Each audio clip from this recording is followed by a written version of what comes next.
Mom, did you ever enjoy the retirement fund Dad left you? I froze with my hand still on the pie server. For a second, I thought I had heard him wrong. The retirement fund? I asked slowly. My son Daniel looked up from his plate. Confused. Yeah, the one you transferred to us last year. Melissa said you agreed it was better if we managed it. Across the table, my daughter-in-law finally lifted her eyes to meet mine. And in that moment, I understood. I had never transferred anything. I'm glad you're here, I said quietly, forcing a calm I didn't quite feel. Stay with me until the end, and tell me where you're listening from. I have a feeling this story travels farther than I ever did. Because that simple question, asked over a perfectly normal Sunday dinner, was the moment everything in my life began to unravel. For the past 2 years, I had been living carefully. Not poorly, not desperately, just carefully. After my husband passed, I learned how to stretch every dollar. I kept the thermostat at 68 in the winter, 76 in the summer. I cooked most of my meals at home. I drove my old sedan only when I needed to. I told myself it was part of adjusting, part of being independent. Meanwhile, Daniel and Melissa were doing well, very well. New kitchen renovations, weekend trips, a new SUV that probably cost more than my entire yearly budget. And I was proud of him. I really was. Even if our phone calls had become shorter, even if visits felt more scheduled than natural. That Sunday, I had invited them over like I always did. Roast chicken, mashed potatoes, the same apple pie Daniel used to beg for as a boy. Everything looked normal. But something felt off. Melissa barely spoke to me unless it was necessary. Daniel kept checking his phone. And every time I tried to start a conversation, it seemed to fall flat, like we were all waiting for something else to begin. Then came the question. And now, this. I never transferred any retirement fund, I said, my voice steady but quiet. Daniel frowned. What do you mean? Melissa told me you agreed. That you wanted us to handle it so it could grow. I turned my eyes slowly toward her. She didn't flinch. Instead, she leaned back slightly in her chair, crossing her arms with a calm that felt practiced. Maybe you forgot, she said lightly. It was a while ago. You signed some documents, remember? At the bank? Signed documents. My stomach tightened. Because I did remember going to the bank. But not for that. Not ever for that. And that was the moment a quiet, unmistakable thought settled into my mind. I needed to find out exactly what had been done in my name. Before I reacted. Before I confronted anyone. Before they realized I was no longer in the dark. The night after that dinner, I didn't sleep. Not really. I lay in bed staring at the ceiling, replaying Daniel's words over and over in my mind. The one you transferred to us last year? Transferred. As if it had already happened. As if it were a fact. Something settled, final. But I knew my own life. And I knew I had never given away the one thing standing between me and dependence. For the past 2 years, I had been living what most people would call a modest life. After Walter passed, everything changed, not all at once. But slowly, quietly, like the way a house settles after a storm. I learned to track every expense. I kept a small notebook in the kitchen drawer, writing down groceries, utilities, even gas for my car. Not because I was in trouble, but because I didn't want to be. There's a difference. Some mornings, I would stand by the window with my coffee, watching the neighbor's dog run across the yard, and tell myself, you're okay, you're managing. And I was. What I didn't know was that while I was learning how to live carefully, someone else had been paying very close attention to what I had. Looking back now, the signs were there. I just didn't see them for what they were. Melissa had started asking questions months ago. Casual at first. How much does your pension come out to each month? Do you still keep everything in the same account? Have you ever thought about letting someone help manage it all, just in case? At the time, I thought it was concern. Maybe even kindness. After all, she worked in finance. Numbers were her world. It made sense that she'd think that way. And Daniel, he always nodded along with her. Quiet, agreeable, trusting. I told myself he was just busy. That work had changed him. That marriage changes everyone a little. I never once thought. They were studying me. There was one afternoon I kept coming back to as I lay there in the dark. About 8 months ago, Melissa had offered to drive me to the bank. You shouldn't have to deal with all that paperwork alone, she'd said with a warm smile. Let me help. I remember sitting in that office. The air conditioning set too cold. Papers spread out across the desk. Forms, signatures, routine updates, she called them. Just standard things, she reassured me. Banks always need to keep records current. I didn't question it. Why would I? She was family. And I was tired that day. I remember that clearly. I had skipped lunch, my head slightly light, just wanting to get everything done and go home. So I signed where they told me to sign. Initialed where they pointed. And trusted that it was exactly what they said it was. Now, lying in the quiet of my bedroom, that memory felt different. Heavier. Not wrong in the moment, but wrong in hindsight. Because I couldn't remember what any of those documents actually said. Only that my name was on them. And Melissa had been very attentive that day. Too attentive. The house creaked softly as it always did at night. A familiar sound. Usually comforting. But that night, it felt like something else entirely. Like the walls themselves were holding on to something I hadn't yet uncovered. I turned my head toward Walter's side of the bed. Still untouched. Still exactly the way he left it. You always told me to pay attention, I whispered into the dark. To details. To people. To what isn't said out loud. A slow breath left my chest. Because for the first time since that dinner, I wasn't confused anymore. I wasn't even scared. I was thinking. Carefully. Clearly. If something had been transferred, if something had been signed, then there would be a record. A trail. And tomorrow, I was going to find it. Not by asking them. Not yet. But by going back to the one place that never lies. The bank. The next morning, I didn't call Daniel. I didn't call Melissa either. Instead, I stood in my kitchen a little longer than usual, holding my coffee in both hands, watching the early sunlight stretch across the floor. Everything looked the same. The same table, the same chair Walter used to sit in, the same quiet hum of the refrigerator. But something inside me had shifted. I wasn't guessing anymore. I was looking. The drive to the bank took about 15 minutes. I had made that drive hundreds of times over the years, usually with Walter beside me. Talking about small things, letting him handle the conversations inside while I waited in the car. Back then, I never felt the need to understand every detail. Now, I wished I had. The parking lot looked exactly as it always did. A few cars scattered across faded white lines.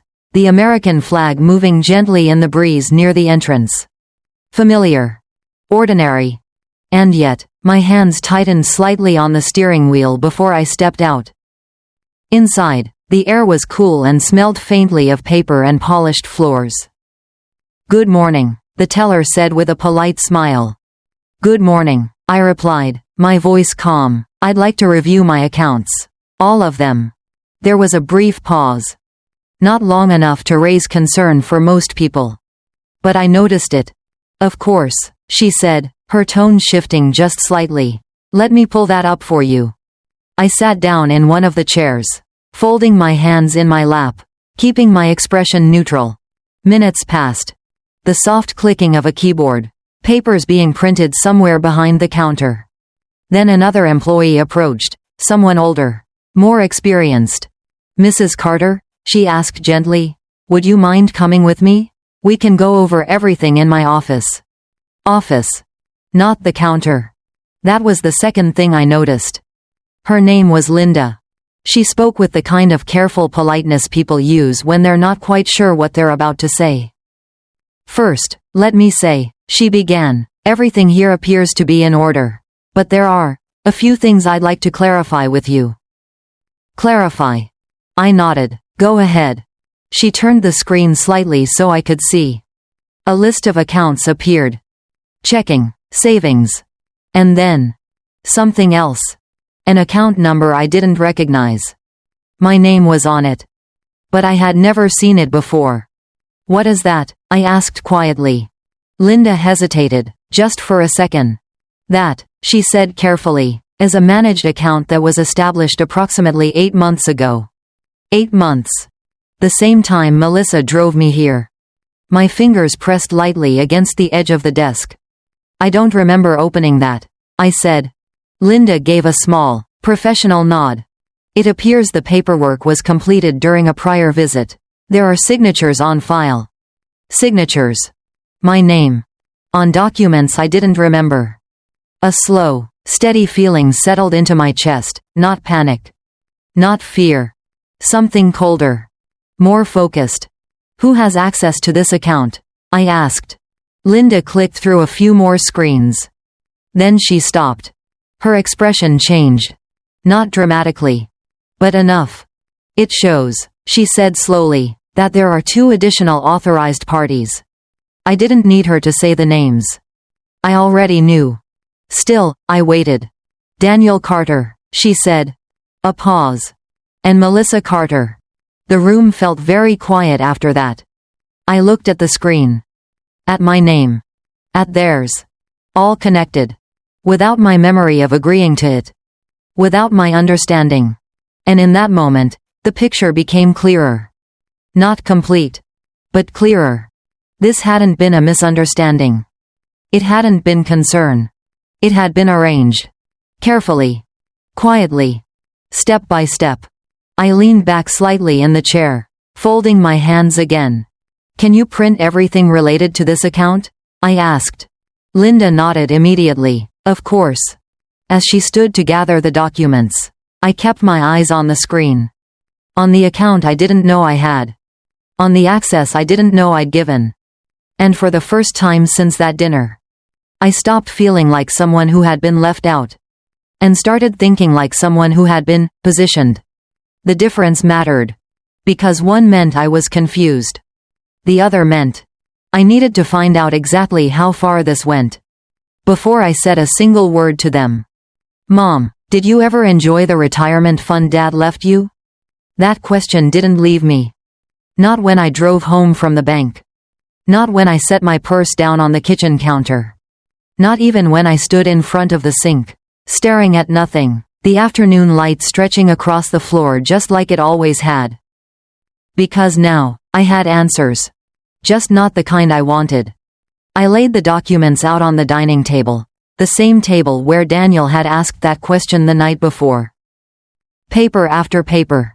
Statements, authorization forms, account summaries. All of it neat, organized, official. And every few pages, my name. Signed. Dated. Witnessed. I sat down slowly, my fingers resting lightly on the stack. I recognized the signature. Of course I did. It was mine. But the memory behind it was missing. And then it came back. Not all at once. But in pieces. That afternoon at the bank with Melissa. The cold air, the bright overhead lights, the way she had leaned slightly closer whenever a document was placed in front of me. Just routine updates, she had said. Nothing complicated. I remembered how quickly everything had moved. Pages flipped. Pens handed to me. Small arrows drawn where I needed to sign. You don't want outdated information on file, she had added with a light laugh.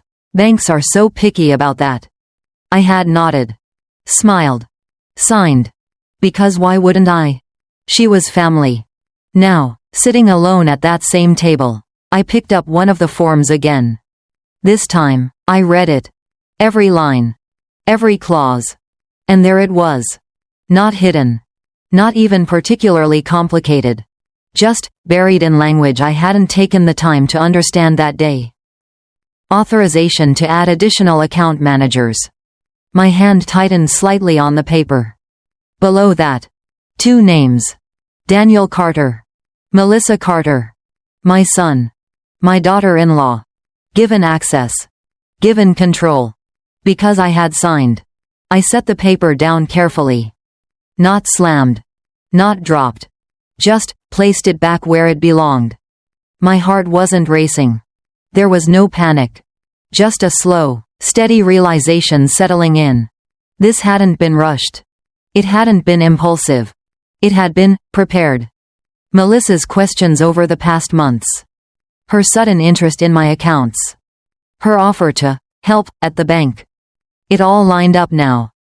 Every piece. I leaned back in my chair and looked around the room. At the chairs that used to be filled with laughter. At the walls that had held decades of memories. At the life I thought I understood. They didn't force me, I said quietly to the empty room. And that was the part that stayed with me. Because they didn't have to. They had waited. Watched. Guided. Until I walked myself right into it.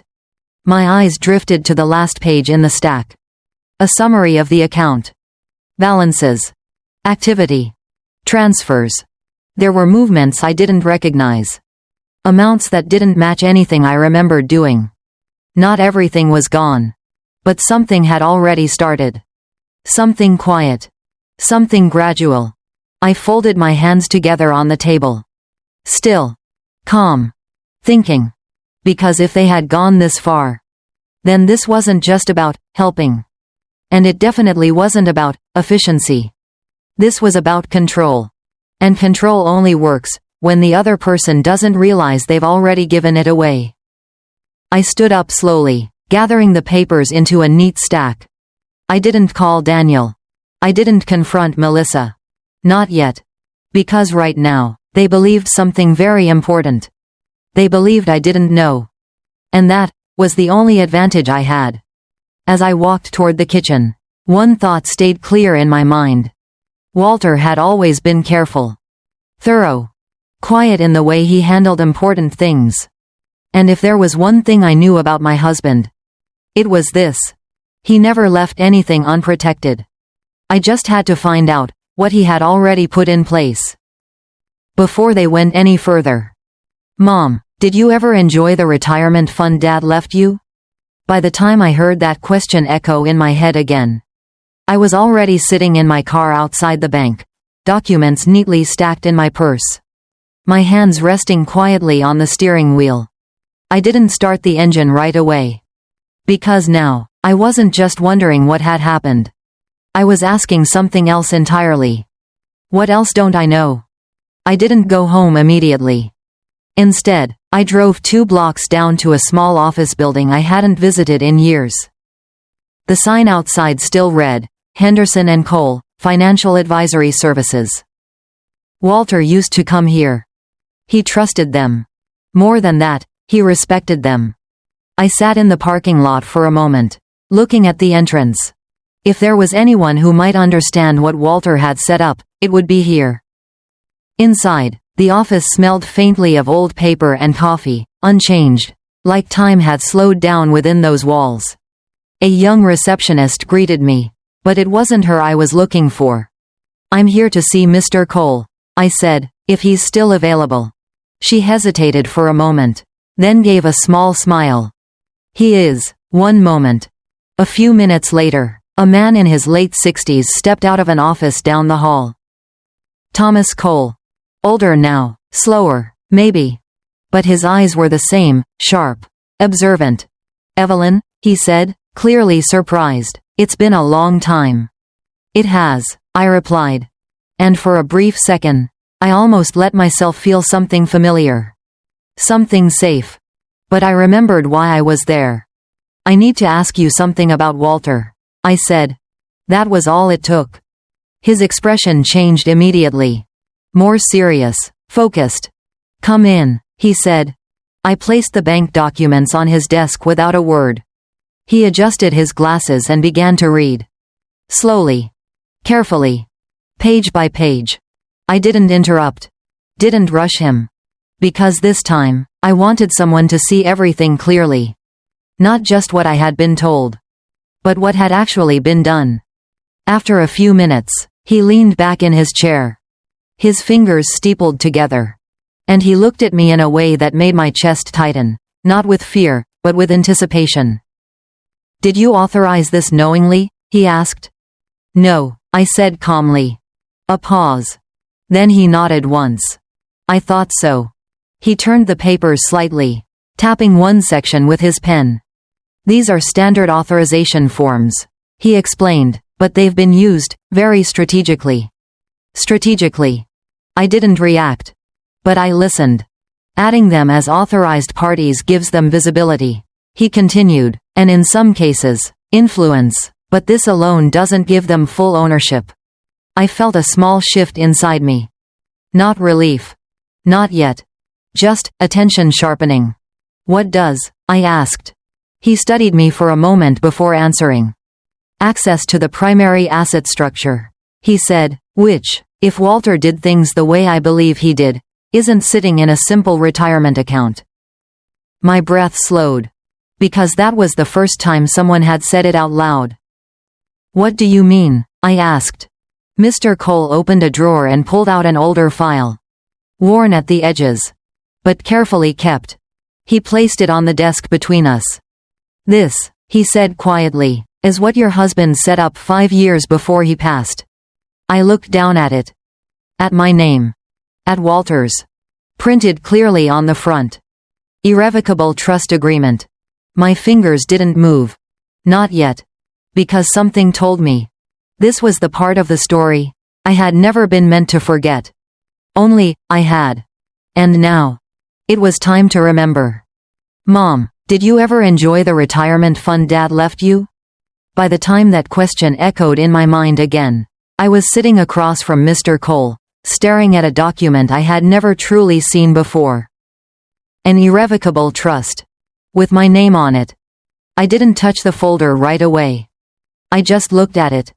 At the clean, formal lettering, at Walter's name printed beside mine, at the quiet weight of something that had existed, without my full understanding.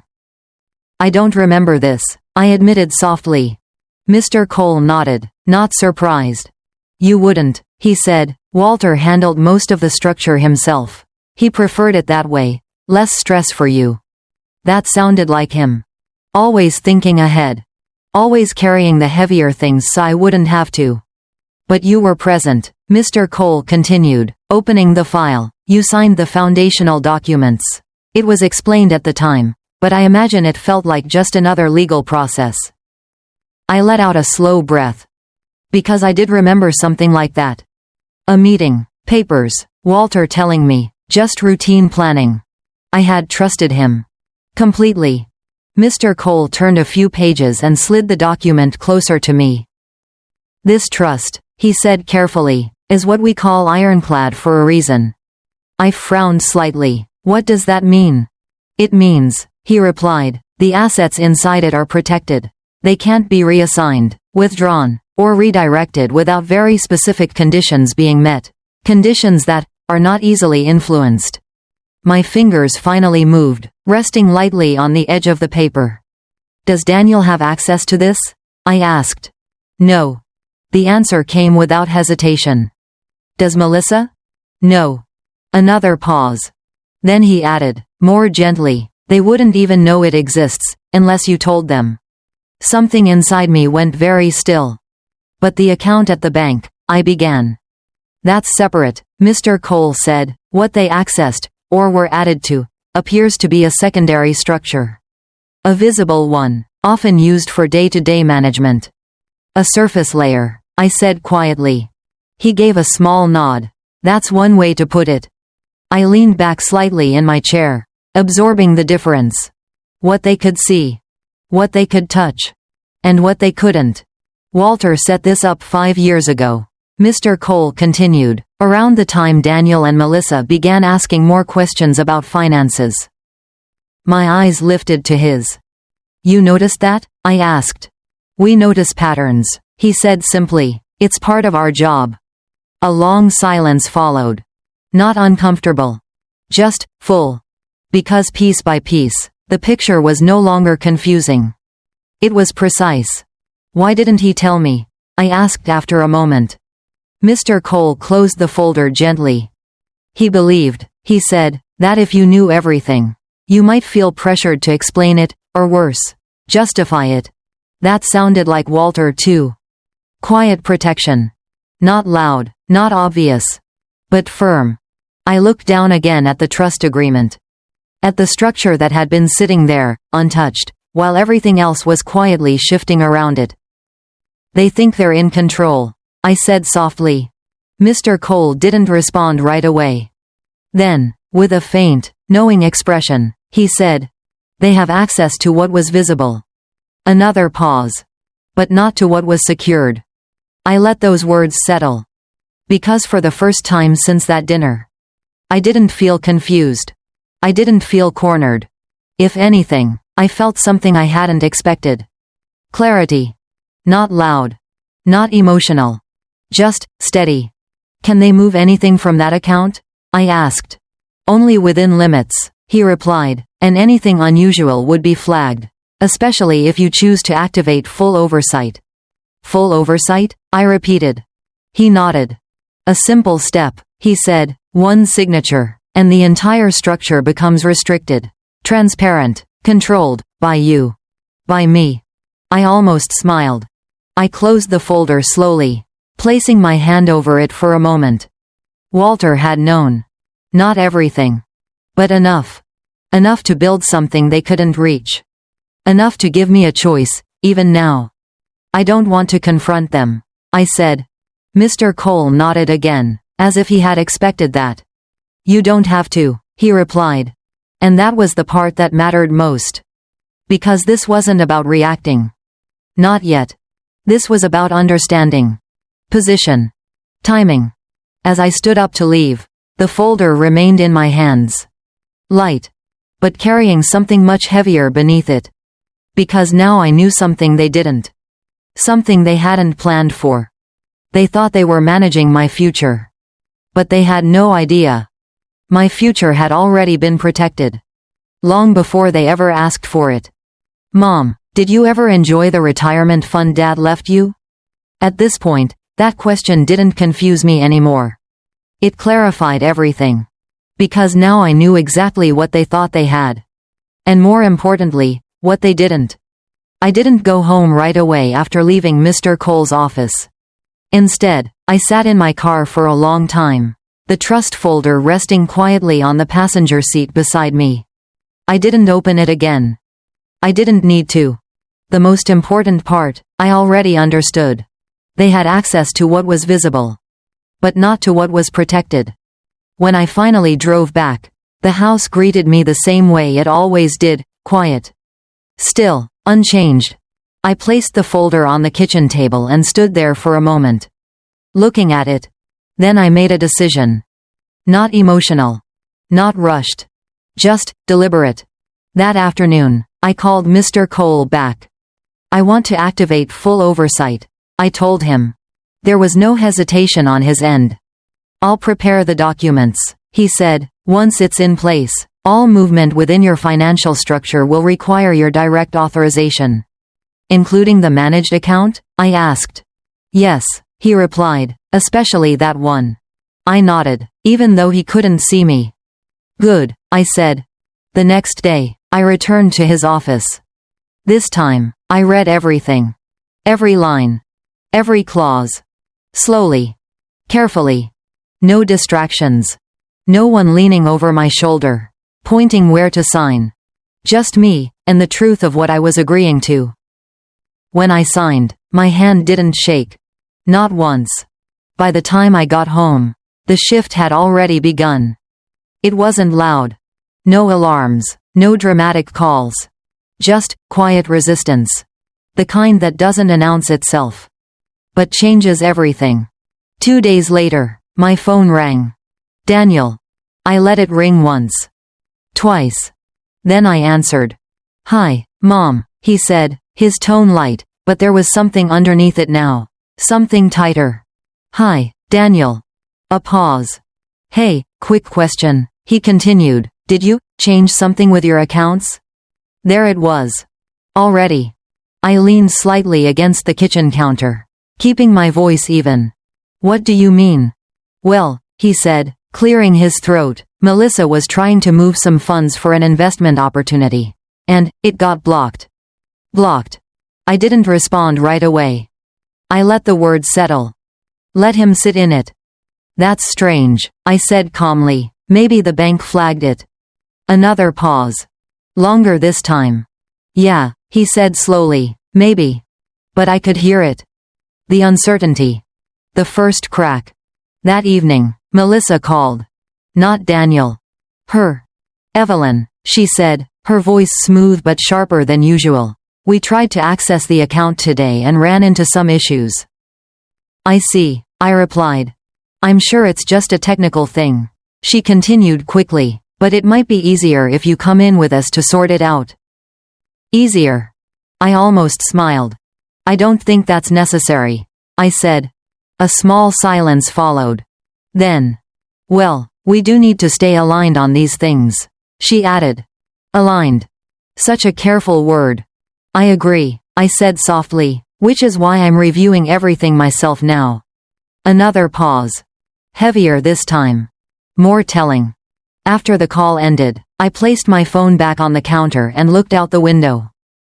The yard looked the same. The world hadn't changed. But something underneath it had.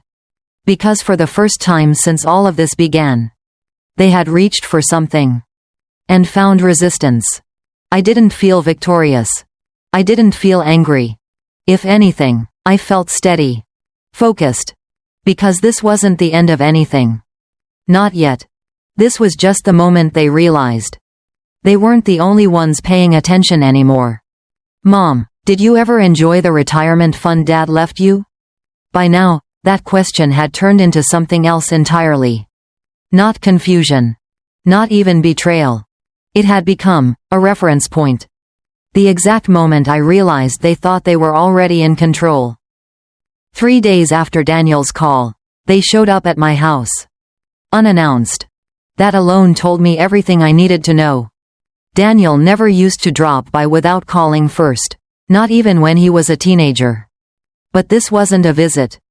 This was a response. I opened the door, and there they were. Daniel standing slightly behind Melissa. As usual. She smiled first. Bright, polished, almost practiced. Evelyn, she said, stepping inside without waiting for an invitation. We thought it would be easier to talk in person. Easier. I stepped aside quietly and closed the door behind them. The house felt different with them in it. Not warmer. Just occupied. We sat in the living room. No coffee, no small talk. Melissa didn't waste time.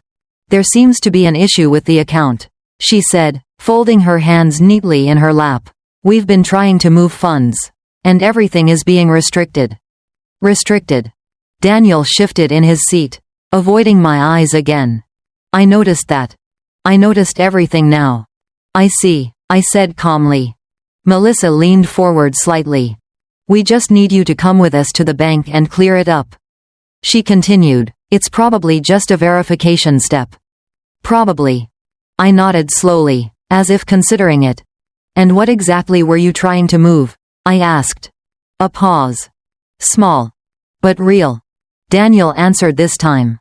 Just some funds, he said, for an investment, nothing major. Nothing major. I let the silence stretch for a moment. Long enough for discomfort to settle in. I've been reviewing my accounts, I said finally. Melissa's expression didn't change. But something in her posture did. Subtle. Tighter. That's good, she replied. That's exactly what we've been encouraging. Encouraging. I almost admired the consistency. I also spoke with a financial advisor. I added. That was the first time she blinked. Quick. Barely noticeable. But I saw it. And, she asked. And I've decided to manage everything directly moving forward, I said. No emotion. No explanation. Just a statement. Daniel looked up then. Mom, we're just trying to help, he said, his voice carrying a hint of frustration now. You don't have to handle all of this alone. I'm not alone, I replied gently. That seemed to catch him off guard. Because for the first time, I wasn't speaking like someone unsure. I wasn't asking. I wasn't explaining. Melissa sat back, crossing her arms slowly. That's not what we agreed on, she said. There it was. Not concern. Not suggestion. Agreement. I met her eyes. I don't recall agreeing to transfer control, I said quietly. The room went still. Daniel exhaled sharply. Mom, you signed the documents, he said. You were there. You can't just. I signed what I was told were routine updates. I interrupted softly. Not louder. Just clearer. Melissa's smile was gone now. Completely. This is becoming unnecessarily complicated, she said. We're trying to build something here. And delays like this. Delays? I repeated. That word hung in the air. Because now, it sounded exactly like what it was.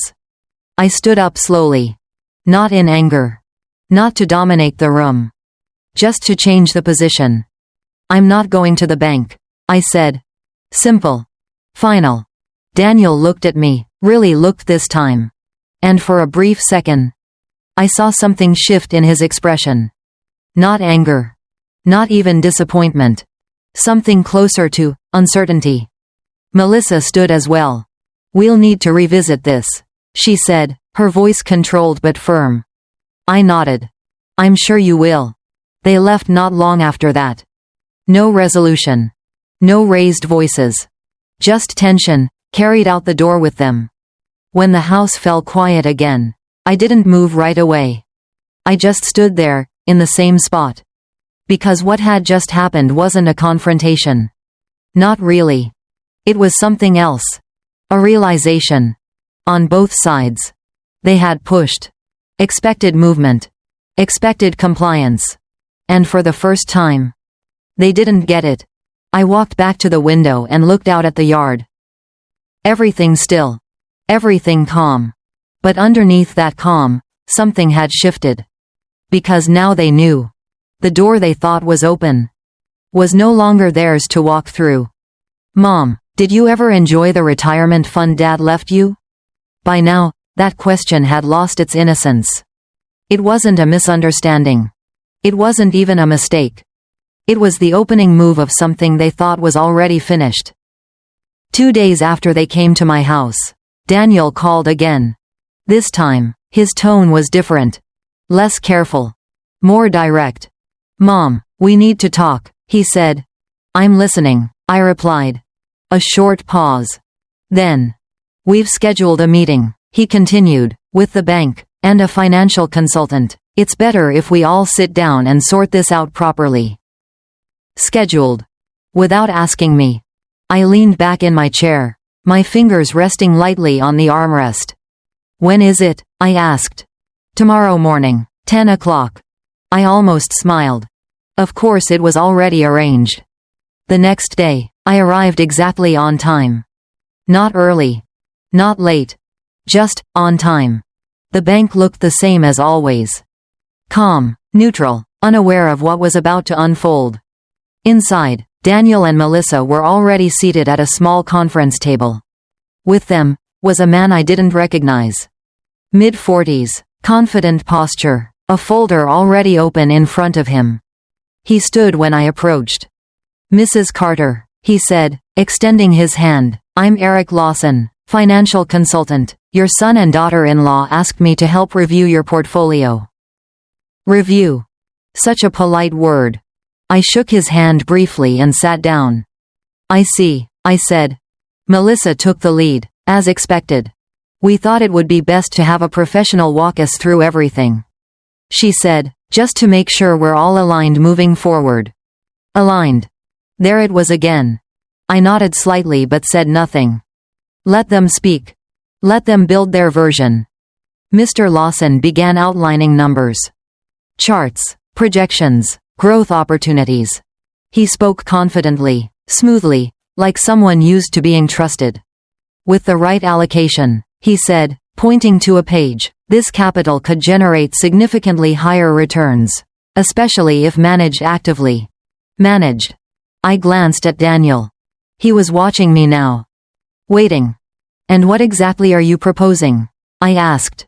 Melissa answered before the consultant could. That we move forward with the original plan, she said, full transfer of management authority. It's the most efficient option. Efficient. I folded my hands in my lap. Calm. Still. And if I don't agree? I asked. This time, Daniel didn't hesitate. Mom, this isn't just about you. He said, this is about family, about building something long-term. You always said you wanted to help us succeed. Help. The word sat there between us. Heavy. Mr. Lawson cleared his throat slightly, trying to smooth the tension. Ultimately, Mrs. Carter, he said carefully, the decision is yours, but from a financial standpoint, centralized management often leads to better outcomes. Centralized. Another clean word. I reached into my bag and placed a folder on the table. The same one Mr. Cole had given me. I didn't open it yet. I just let it sit there. Visible. Present. I've also consulted someone, I said quietly. Melissa's eyes flickered toward the folder. Just for a second. Daniel noticed it too. What is that? He asked. I looked at him. Really looked this time. At the man he had become. At the distance between who he was and who he stood beside now. It's everything you didn't ask about, I said. The room went still. Even the consultant stopped moving his pen. I reviewed every document I signed. I continued, every authorization, every account. Melissa's posture stiffened. Daniel's jaw tightened. And I've made a decision, I added. No raised voice. No anger. Just clarity. I opened the folder slowly. Turned it toward them. And let the first page rest where they could see it. Irrevocable trust agreement. No one spoke. Not immediately. Because this wasn't part of their plan. Melissa leaned forward first, her expression controlled but no longer confident. What is this? She asked. I held her gaze. This, I said softly, is what you didn't know existed. Daniel looked between the document and me. Confused. Uncertain. For the first time, unsure of where he stood. And in that moment, the balance shifted. Not loudly. Not dramatically. But completely. Because now, they weren't the ones explaining things anymore. They were the ones trying to understand. Mom, did you ever enjoy the retirement fund Dad left you? By the time that question echoed in my mind again, I was no longer the one being questioned. I was the one holding the answer. The room stayed quiet after I turned the folder toward them. Daniel didn't move. Melissa didn't speak. Even Mr. Lawson, who had been so confident just moments ago, leaned back slightly. As if he understood he was no longer part of the conversation. This is a trust? Daniel asked finally. His voice had changed. Less certain. Yes, I said. Melissa reached for the document. Her movements controlled, but I noticed the slight tension in her fingers. She scanned the first page quickly. Then the second. Her expression didn't fall apart. It didn't need to. The shift was smaller than that. But it was there. This doesn't change the fact that you signed authorization forms, she said, her tone sharper now. We still have access to your accounts. Access. I nodded once. You have access to a managed account. I corrected gently, not to this. I tapped the trust document lightly. And not to the assets that actually matter. Mr. Lawson cleared his throat. If I may, he said carefully, glancing at the document, an irrevocable trust like this would place the primary assets outside of standard account control. Melissa turned to him quickly. What does that mean? She asked. He hesitated for a fraction of a second. Then answered. It means, he said, choosing his words, those funds cannot be reassigned or managed without the conditions set within the trust itself. A pause. And those conditions are strict. Daniel looked at me again. This time, he didn't look away. You knew about this? He asked. I held his gaze. Not the way I should have, I said, but I know enough now. That was the truth. And it was enough. Melissa closed the folder a little more firmly than necessary. This is unnecessary, she said. We were trying to help you grow your assets, not complicate things with legal barriers. Barriers. I almost smiled. They're not barriers, I said softly, they're boundaries. Silence settled again. Heavier this time. Because now, there was nothing left to reinterpret. No softer version of what was happening. No polite framing. Just facts. I've also activated full oversight on all my accounts, I added. Daniel blinked. What does that mean? He asked. It means, I said, no funds move without my direct approval. Melissa's jaw tightened. That's going to slow everything down, she said. Yes, I replied calmly, it will. Mr. Lawson closed his own folder. I think, he said carefully, Mrs. Carter has made her position very clear. For the first time since the meeting began, someone was no longer speaking on their behalf. Daniel leaned back in his chair. Quiet. Thinking. Not arguing. Not pushing. Just processing. And I could see it. That moment when expectation meets reality. Melissa stood up first. Abrupt. Controlled. We'll need to revisit this, she said. I nodded. You're welcome to, I replied. But this time, the words meant something different. Because revisiting something only works when there's still something left to negotiate. They left the meeting shortly after. No agreement. No resolution. Just a quiet understanding hanging in the air behind them. I remained seated for a moment longer. Looking at the folder in front of me. At the structure Walter had built. At the decision I had finally made. I didn't feel victorious. I didn't feel angry. If anything, I felt something much simpler. Ownership. Because for the first time since all of this began, they weren't asking me for anything anymore. They weren't explaining. They weren't guiding. They were adjusting. And that was the moment I realized. The plan they thought they were executing had just ended. Without a single raised voice. Mom, did you ever enjoy the retirement fund Dad left you? Strangely enough, that question no longer carried any weight. It didn't echo in my mind the way it used to. Because the answer, whatever they thought it was, no longer belonged to them. The days after the meeting were quiet. Not tense. Not dramatic. Just quiet. Daniel didn't call. Melissa didn't either. And for the first time in a long while, I didn't feel like I was waiting for something. I went back to my routine. Morning coffee by the window. The same chair, the same soft light stretching across the floor. But it felt different now. Not because anything around me had changed. But because something inside me had. I started organizing things. Not in a rushed way. Not out of fear. Just, deliberately. I reviewed every account again. Spoke with Mr. Cole once more. Made sure everything was exactly where it needed to be. Clear. Protected. Understood. One afternoon, I found myself standing in Walter's study. A room I hadn't really touched since he passed. His desk was still the same. Papers neatly stacked, pens aligned, everything in its place. He had always been that way. Quietly precise. I opened one of the drawers and found an old notebook. His handwriting. Small notes, calculations, reminders. And on one page, a single sentence stood out. Make sure Evelyn never has to ask. I sat down slowly. Because that was exactly what he had done. Not loudly. Not with long explanations. Just built something that would hold. Even when I didn't fully see it yet. That evening, Daniel finally called. His voice was different again. Not defensive.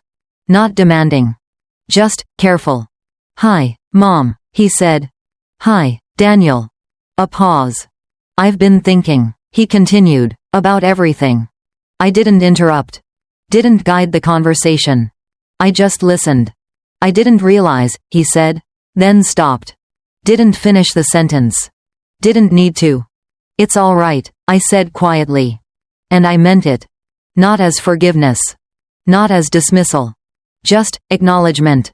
Because sometimes people don't see what they're doing. Until something stops them. We just thought we were helping, he added. I looked out the window, watching the trees move slightly in the evening breeze. I know, I said. And that was true too. At least, part of it. After the call ended, I didn't sit with it. Didn't replay it. I just set the phone down and continued with my evening. Because for the first time, I didn't feel pulled into something I had to fix. A few days later, I met Mr. Cole one last time. Not for a problem. Not for a concern. Just to finalize a few things. Adjustments. Clarity. Structure. You're in a very strong position, he told me. I nodded. But I didn't feel powerful. I felt steady. When I got home, I made dinner for myself. Simple. Familiar. I set one plate at the table. Sat down. And ate in silence. Not the heavy kind. Not the lonely kind. Just quiet. Because the truth was, nothing I had gained in those days was new. It had always been there. The protection. The structure. The choice. The only difference now was that I finally understood it. And I wasn't giving it away anymore. Mom, did you ever enjoy the retirement fund Dad left you? It's strange. That question, the one that once made me freeze in confusion, now feels like something from a completely different life. Not because the words changed, but because I did. A week after everything settled, I invited Daniel over. Just him. No announcements, no explanations. Just a simple message. Dinner on Sunday, like before. I spent the morning the same way I used to. Slow. Careful. Intentional. I took out the good plates again, not because I needed to prove anything, but because I wanted to. Because for the first time in a long while, I wasn't preparing for anyone's approval. I was simply living my life. When Daniel arrived, he stood at the door a second longer than usual. Like he wasn't sure what version of me he was about to meet. I opened it before he could knock twice. Hi, I said. Hi, Mom. No tension. No forced smiles. Just quiet. We sat at the table. The same one where everything had started. The same place where that question had been asked. But it didn't feel like a battlefield anymore. It felt like what it was always meant to be. A place for truth. He looked around for a moment. Then back at me. You didn't invite Melissa, he said. I didn't, I replied. No apology. No explanation. Just a fact. He nodded slowly. And to his credit, he didn't argue. Dinner was simple. Roast chicken. Mashed potatoes. The same apple pie. For a while, we ate in silence. Not uncomfortable. Just unfamiliar. Because we were no longer hiding behind assumptions. Finally, he set his fork down. I went back to the bank, he said. I didn't react. I let him continue. They explained everything, he added, about the trust, about the restrictions. A pause. I didn't know. I looked at him. Really looked. And for the first time in a long time, I saw something honest. Not defense. Not strategy. Just realization. I believe you, I said. And I did. Because understanding doesn't always come at the same time for everyone. I thought, he began. Then stopped. Tried again. I thought we were doing what made sense. Melissa said it was smarter to combine everything. That it would grow faster. I nodded slightly. She thinks in numbers, I said. He gave a small, tired smile. Yeah. Silence again. But this time, it felt lighter. Less like distance. More like space. I should have asked you, he said quietly. That was the moment. Not the meeting. Not the documents. Not the trust. This. I folded my hands on the table. You should have, I agreed. No anger. No softness. Just truth. He looked down at his plate. I didn't think, he said. Then shook his head slightly. I didn't think you'd say no. There it was. The assumption. The one that had carried everything. I leaned back slightly in my chair. Daniel, I said gently, help isn't something you take. He looked up. It's something you offer, I continued, and then, you wait. He nodded slowly. We didn't talk about money after that. Not directly. Because it wasn't about the money anymore. It never really was. After dinner, I packed him a slice of pie. The same way I used to when he was younger. He hesitated at the door before leaving. "Mom," he said. "Yes? I'm sorry." I studied his face for a moment. And I realized something. Apologies don't erase actions. But they do reveal awareness. And sometimes, that's where things begin again. "Drive safe," I said. Not as forgiveness. Not as distance. Just, as a mother. After he left, the house returned to its quiet. But it didn't feel empty. It felt settled. I walked back to the dining table and sat down for a moment. The candles had burned low. Soft light flickering across the room. I reached over and gently blew them out. Walter used to say something I never fully understood back then. Real security, he once told me, isn't what you give away, it's what you protect without needing to explain. At the time, I thought he meant money. Accounts. Assets. Now I know better. Security is knowing where you stand. Even when others try to move you. They thought I was their retirement plan. Something to manage. Something to direct. Something that would eventually become theirs. But they forgot something important. Something quiet. Something steady. I had already built a life. I had already learned how to stand. And thanks to Walter, I had something else too. Not just protection. Not just structure. A choice. And this time, I kept it.